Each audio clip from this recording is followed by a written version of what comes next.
What a day. Things were going okay. I had my far bow. I had to walk down to down the street, and I come back, and my phone starts playing up, and it just keeps rebooting continually. So I can't use it for anything. The guy at my next for the place that I'm going to stay at in Saigon down in District 7, he's only going to send me instructions on the day before, on the actual day that I'm moving down there. So I've been using WhatsApp, which is actually on the phone. Now the phone's not working. It's totally stuffed. It just continually tries to reboot and occasionally comes back on for about 5-10 minutes and then just starts rebooting again. And then I just noticed that it said that there was no service with Viatel, which I'd paid for. They have been trying to ring me continually, but what's the point? They're speaking Vietnamese, and I answered one of the calls, and no one was speaking English, so I had no idea what they were saying. And I don't know. I don't know if there's a problem with that as well. That just compounds everything. This is just a total nightmare because I can't use it for Grab. I need the phone for Grab. The only option I've maybe got is to buy another phone because there is. I must have bumped this phone when I had that big Saturday night because that particular on-off switch has been affected. It's been crushed a little bit. It still works, but it definitely I must have the phone must have fallen on that. But the phone's been working fine since Saturday. It's only today it started to do this reboot stuff that I haven't asked for. The perfect storm, basically. So if the phone doesn't work and Viatel, it is a consequence of the fall. Well, that's my own fault because if the phone has been damaged, that's the reason. But I don't know. I just got a feeling that technology's out to get me at the moment. But who knows? The mobile phone is so important when you're travelling to have that working. I've been using it for GPS navigation around Nha Trang, and it's been great. But it's when I'm at District 7, I sort of know where I am in that area. That's easy to get around. But again, I need it for Grab. So what I might do is just go to this shop. It's not far away. There's a phone shop which is just down the road, and gets high ratings, and they have a repair service, so maybe they can shed some light on this because I've looked up what things to do with it. One was just switch it off and then and reboot it and try to put on factory reset. But I can't, at the moment, it's just in a reboot loop. I can't do anything with it. I tried pushing the power button. It doesn't seem to have an effect at the moment. And the other thing they said to do was, turn off the power and then boot it up with your finger on both the volume and the power button and simultaneously for 10 seconds. And then you can choose to go back to factory reset, which might be what I'll have to do. I make an observation about the people that are staying here, the holiday makers. I just like to, if someone's walking through a door, I'll hold the door open for them to go through. And I've done that for a couple of people here so far, and they don't even acknowledge me. They don't even say thank you or anything. And when I was walking out of the store up at the mart just up on the corner, a woman walked out in front of me, and she just let the door slam in my face. It's just weird, just that basic civility is just lacking. It's a bit sad, really, but I don't know. Are they Russians? Or are they from? There's a few Westerners here too, so. Well, it's weird because you'll bump into a Russian like yesterday running the killed Kenny, and he's a South Park fan. He seemed like a nice guy. So, it's the old story, isn't it? Each one you come across, you judge them by individuals.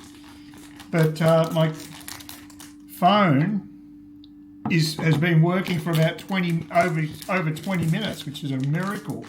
It's been giving me, it's just been going the reboot cycle continually. So, yeah, driving me nuts.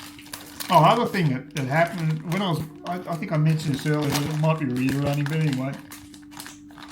Yeah, walking down that pathway, it's really nice walking along the beach. There's a lot less people around, but 2 lots of people beat me on their scooters behind me. Well, I mean, they shouldn't even be on that bloody thing. It's a walkway for pedestrians, but I got beeped twice. The second one was such a sick sound, I didn't realise it was actually for a scooter, but it was on its last legs, the actual horn that they were pushing. Other thing is that, again, Microsoft with their weather forecasts just totally out. They got right now, or just before this anyway, about a half hour ago, 33 degrees here, feels like 40. I went out to buy this stuff expecting it to be like the Sahara. It wasn't, it was a cool breeze. They're totally full of crap. Their weather forecast stuff is garbage. I don't know where they get the information from, but geez, I tell you, Microsoft, they wouldn't want to get involved in the weather system, though. The weather forecasting business, they'd be very, very poor. Yeah, I'm grateful that thing's still working, but because the guy's not going to give me the instructions of getting into the place till the last 24 hours, I'm going to... I've asked him to basically email me the details. I'll put them through booking.com as well, because I don't trust my phone at the moment. This has never happened before, and the bump I put on the phone was on Saturday, and it's been working fine since then, but just today it's decided to go crazy. So, I think I'll drop down. I'll go down to Cheers after 5 today and have a couple of their coldies. 25,000 for a Saigon Red is just phenomenally cheap. It's what's the equivalent of about $1, maybe $1.50 max for a cold drink in a pub. It's a funny old pub though. It's just a converted shop front because it's got the steps in the front, and it's totally inappropriate for a pub because some drunk bastard's going to fall up flat on their ass for sure. He's already got warning signs there, but you can get away with more over here, I guess. So it'd be a death wish to do that as a publican in Australia, but over here, if someone breaks a leg or does something worse, presumably the law doesn't really go hard on the proprietor. I'm presuming anyway. Oh well, I tried to get a selfie shot again and I failed abysmally again, and just went to Cheers, and again there was no one who was going to strike up a conversation with me, so it's the same as yesterday basically. So in spite of the fact they've got extremely cheap beer, I might just pass on that place from now on. The trouble is, what they need, in my opinion, is a bar, like a number 5 type bar, in the front of the venue, where you can sit next to people on a stool or something, and just more convivial. But it's tables. It's just basically, not much has been done to the place. It obviously was a retail outlet, and they've just basically put some tables in there, and yeah, it's very basic. So minimum amount of renovations taken place, but you know, you got cheap beer, so you got that as the bonus. But the trouble is, it seems a little cliquey to me, and it's the locals know one another. Like there's the same guy, English guy, was sitting down at the front that was there yesterday, and he probably comes every night, who knows. And the girls are nice, but I didn't get to sort of the staff are okay, and well, the owner might have been there, but I didn't even notice him. He's a quiet guy. So, like I say, good for a cheap drink, and that's about it from my perspective anyway. Now I'm heading towards the Mermaid Bar, which is another cheap dive down the end of this street, and just see what we come up with. I mean, I had a better time at Kilkenny's yesterday. At least had a chat to the I guess he's the owner or one of the managers or whatever. But yeah, it's not much fun. You go to a bar and you can't even talk to anyone. It's not great. So hopefully Mermaid Bar might be a bit more convivial. We'll see if I find it. There it is there, Mermaid. Yeah, there it is, right at the end of the... Yep. Apparently it's fairly ordinary inside. Yeah, that was a bit rough and ready. I mean, it was fine, but they had the liquor on the back of the bar, and the shelves that they built looked like they were just sort of done by, definitely DIY stuff. It looked pretty rough and ready. The actual rest of the place is just like a cafe. But probably here way too early to judge it properly. But it'd have to be a locals place, because I've been stuck down the end of an alley. It'd be hard to find by happenstance. So, but I'll see if I might pop into Sunshine as the last stop here, and see what that bar's like, because that's supposed to have a great view, but the light's fading, so you won't see much.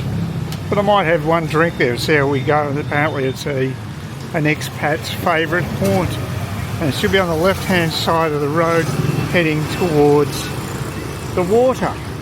Makes sense. Well, this is the view from the Summer Bar. Sunshine Bar, sorry, Sunshine Bar.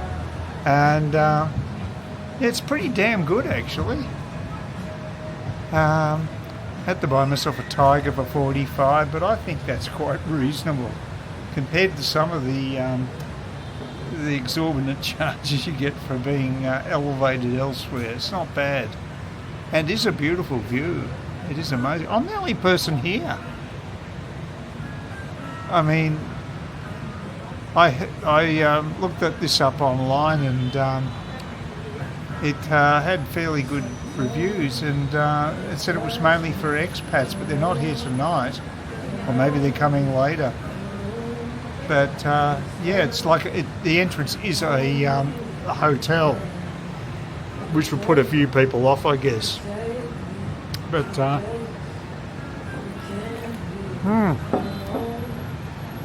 like I say, it's an amazing view. It's definitely worth it just to look over Nha Trang at the islands here. It's a lovely spot. It really is. And I may spend more time here in the future. I don't mind Nha Trang. I mean, it doesn't have number 5 bar. It doesn't have anything like it, unfortunately. If there was one that was close to it, not necessarily the girls, just having a convivial atmosphere where you can talk to strangers and what have you. That would be important to me, but yeah, it's extraordinary. This is a Thursday night and the place is empty.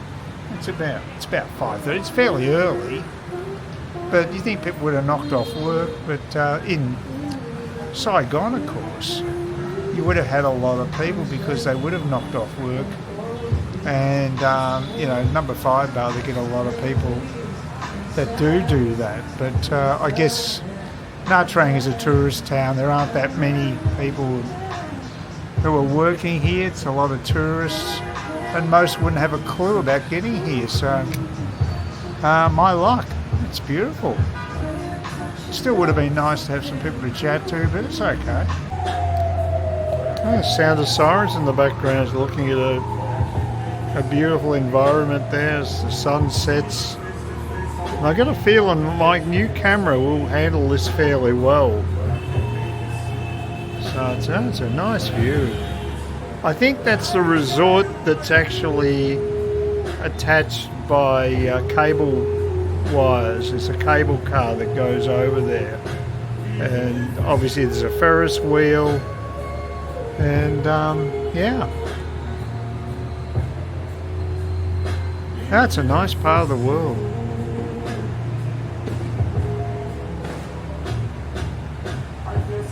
But this place also has facets that make me think it's not needs a bit of TLC. Look at that wall there, that pillar, those bulges. And it's like the hotel I'm staying at. I think it's seen better days. And maybe that's a theme that it's a boom and bust theme with a tourist area. I mean, I know what that's like because I'm from Cairns.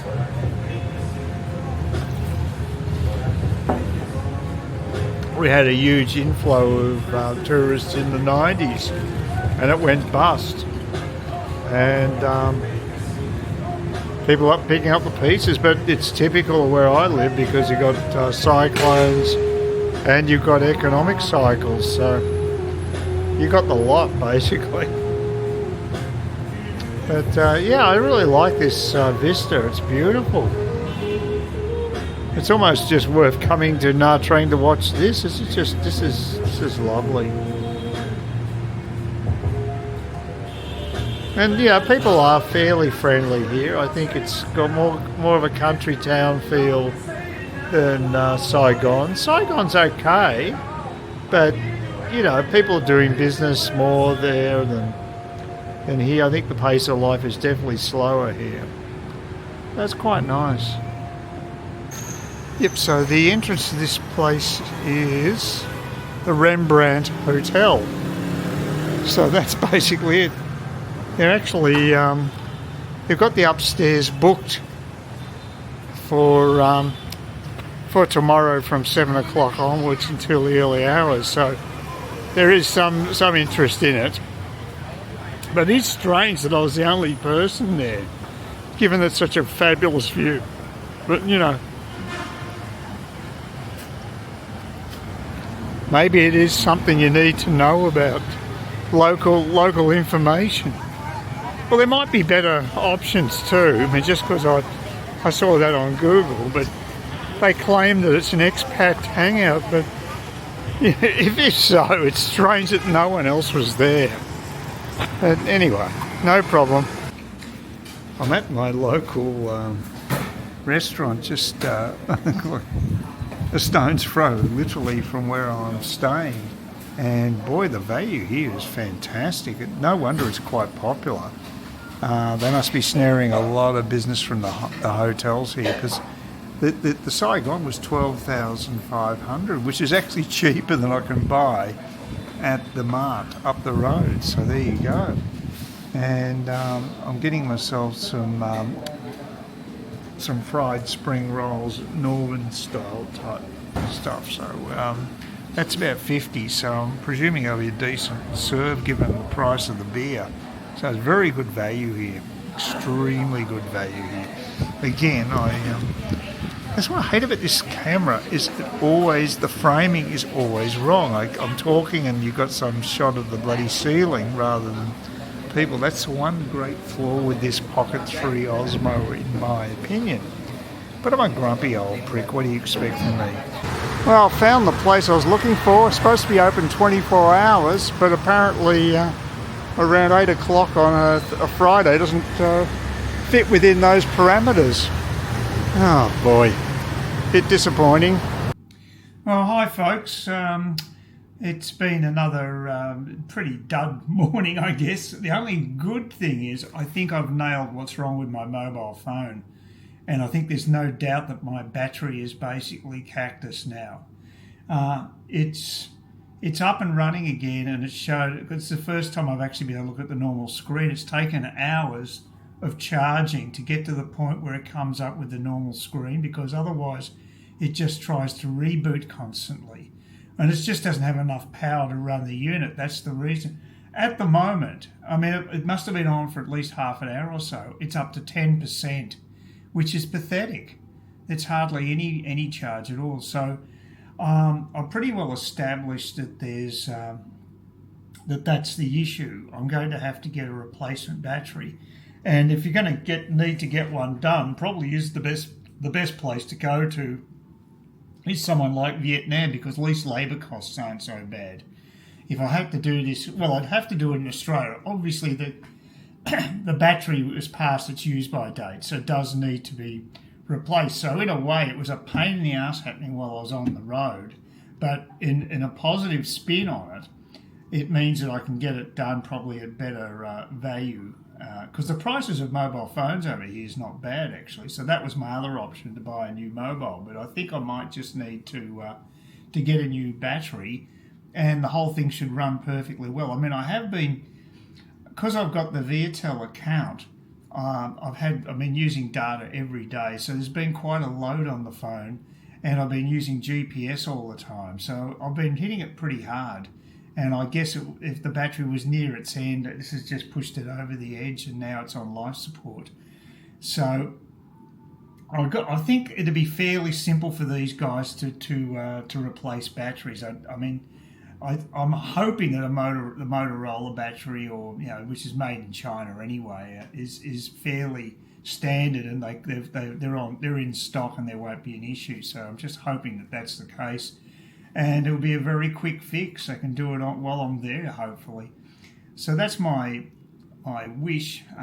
We'll see how we go. But well, an update on my mobile saga. It is a pretty stressful thing to have problems with your mobile when you're travelling, I've got to tell you.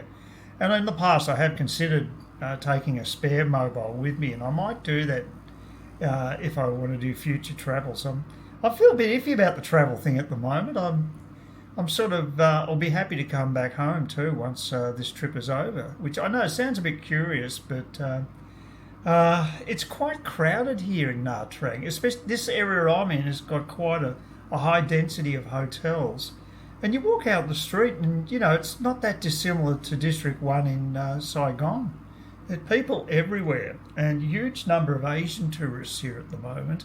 And they tend, well, not all the time, but a lot of times you'll find them in big groups, so they can be quite intimidating. You're walking down the street and you've got like a dozen people sort of gathered around, so they can block the whole laneway and what have you. So it just adds to that crowded feeling that I'm getting. But the good news about the phone, getting back to that because I get totally sidetracked, is that I did get it repaired, and it was a very simple repair. It was just the on-off button, which had been jarred when I fell, when I was absolutely last Saturday, when I was off my head with booze.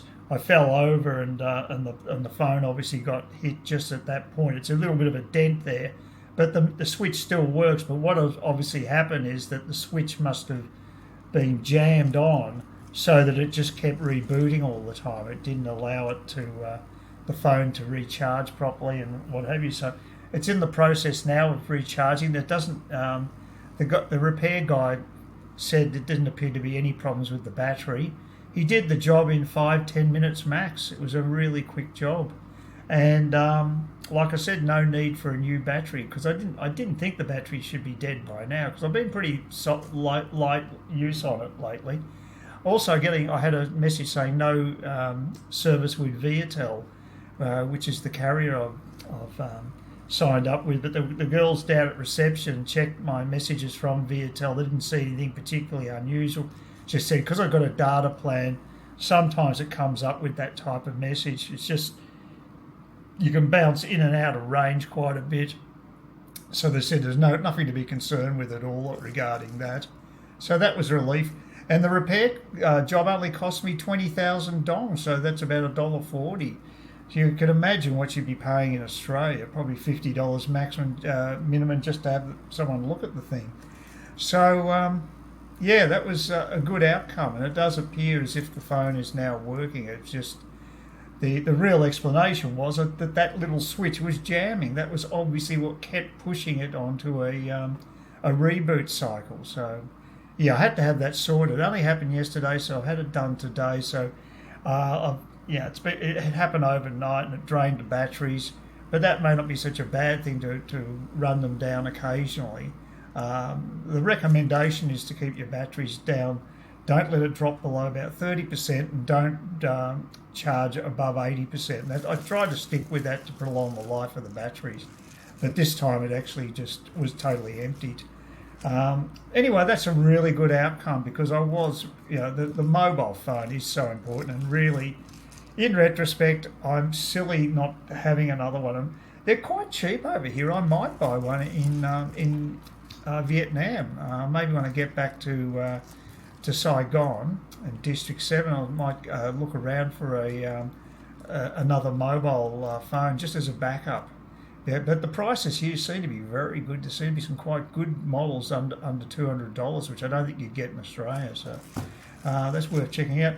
And the reason I'm sweating is that I did this in the morning when it should be a bit cooler.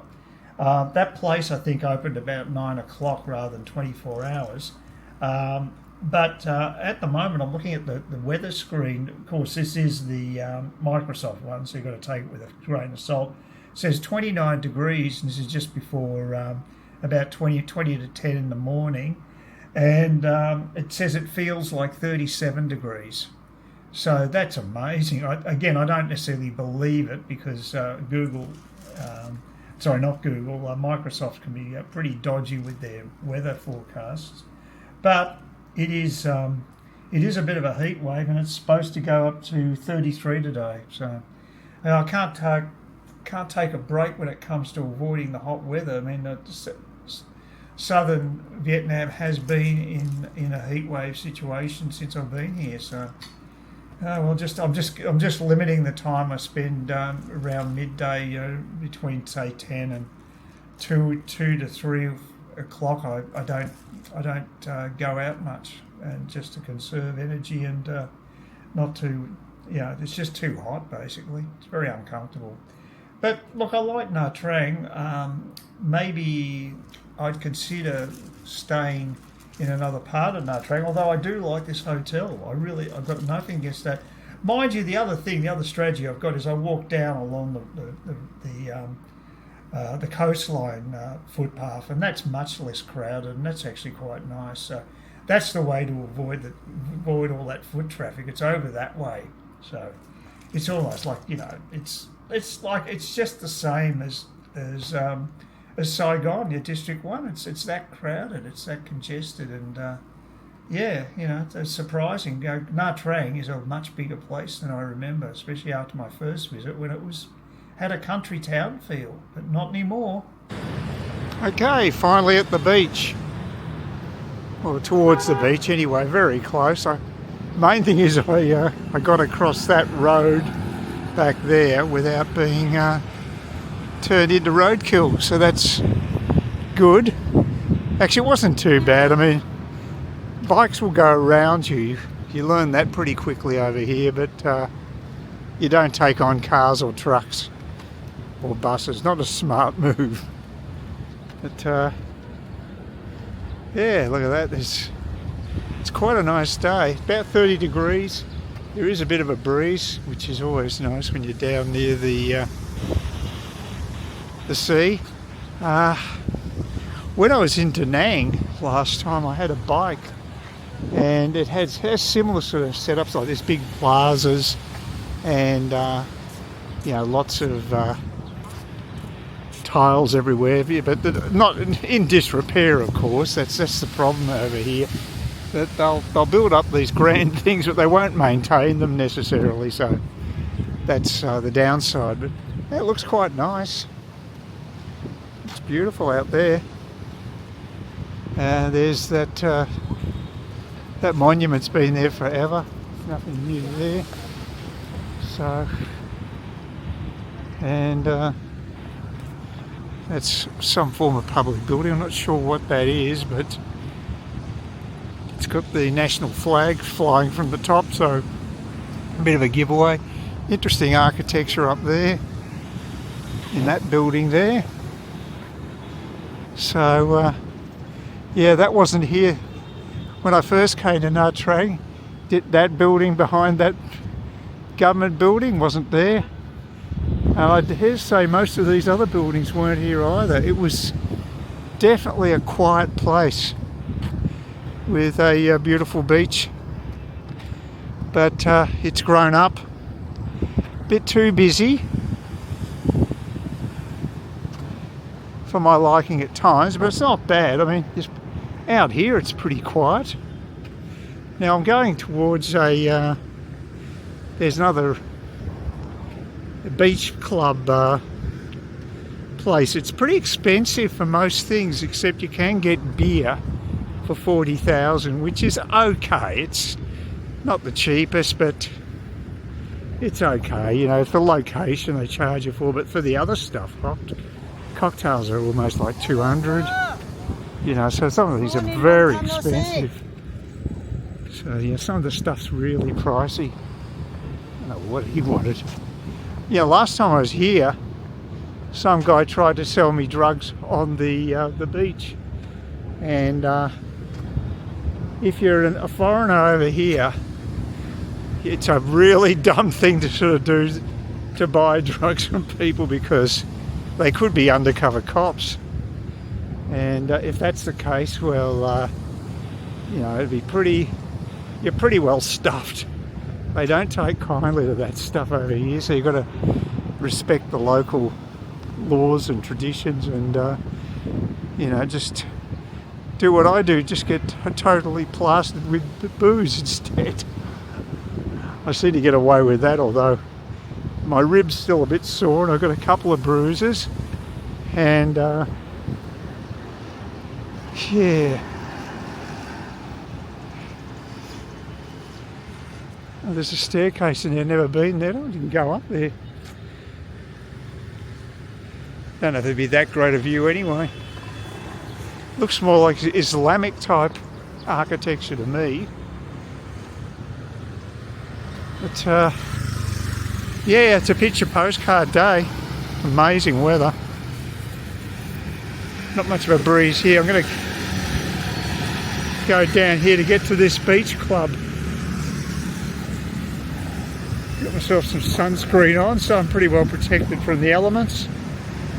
Just a matter of dehydration, really. No, it's pretty quiet here. I mean, it's nice to have a quiet walk and no hassles. But people don't come out till later in the day. It's a bit warm for most people. And there's a couple with the stroller going across this road. Just as long as you go slow and steady, you'll be okay. The traffic will go around you. They don't drive fast, you can see that. That's one of the great... If they did, the fatality rate would be worse than Thailand. So it's not. So, hey. Oh dear. That's a bit nicer. A few bit of foliage here. Yeah, like I said, I think it's been 15 years since I first came to Nah Trang, and I enjoyed it.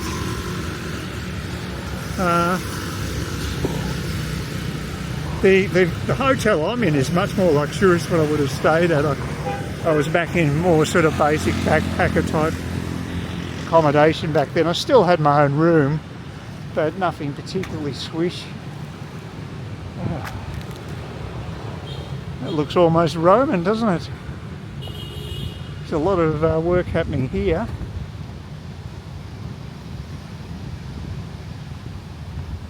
So the beach club's probably down this way.